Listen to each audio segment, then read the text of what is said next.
ప్రతిపక్షానికి చెందిన గౌరవ సభ్యులు ప్రశ్నలు వేస్తున్నారు, రావట్లే. దాని మీద దాని కారణం ఏంటంటే వాళ్ళు ప్రశ్నలు వేయడం వల్ల మరొక 2 మెంబర్స్ మాట్లాడే అవకాశం పోతుంది.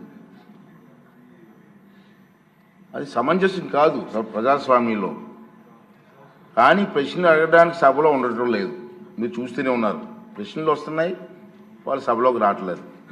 ఈ కారణంగా సభలో ఎవరో ఒకరి ద్వారా మరో 2 ప్రశ్నలు అడిగే అవకాశం కోల్పోతున్నారు. ఇది చాలా దురదృష్టకరం. సభకు ఎన్నికైన గౌరవ సభ్యులు సగర్వంగా సభకు రావాలి. ప్రజలు ఎన్నుకున్నారు మిమ్మల్ని, సభలోకి వెళ్ళి మా సమస్య మాట్లాడమని. సభకు రావాలి. ఎవరికీ కనిపించకుండా వచ్చి సభ్యులు హాజరు పట్టికలో సంతకాలు చేసి వెళ్ళిపోతున్నారండి, దొంగలలాగా వచ్చి. మీరు గౌరవ సభ్యులే, ప్రజలు ఎన్నుకున్నారు, మీరు ఎమ్మెల్యేస్.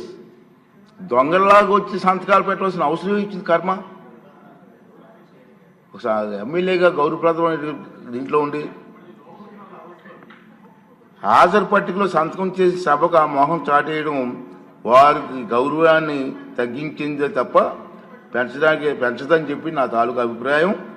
వీరిలో ముఖ్యంగా నా దృష్టికి వచ్చింది వై బాలనాగిరెడ్డి గారు, తాటిపర్తి చంద్రశేఖర్ గారు, రేగం లింగం గారు, మత్స్యలింగం గారు, విరూపాక్ష గారు, మత్స్యరాజ విశ్వేశ్వరరాజు గారు, ఆగిపాటి అమర్నాథ్ రెడ్డి గారు, దాసరి సుధ గారు.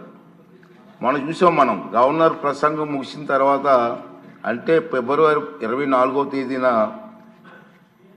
తేదీ తర్వాత వేరు తేదీల్లో ఫిట్నెస్ రిజిస్టర్లో సంతకాలు పెట్టేట్టు నా దృష్టికి వచ్చింది. అంత దొంగచాటును వచ్చి ఒక దొంగల మాదిరిగా సంతకాలు పెట్టవలసిన అవసరం లేదు.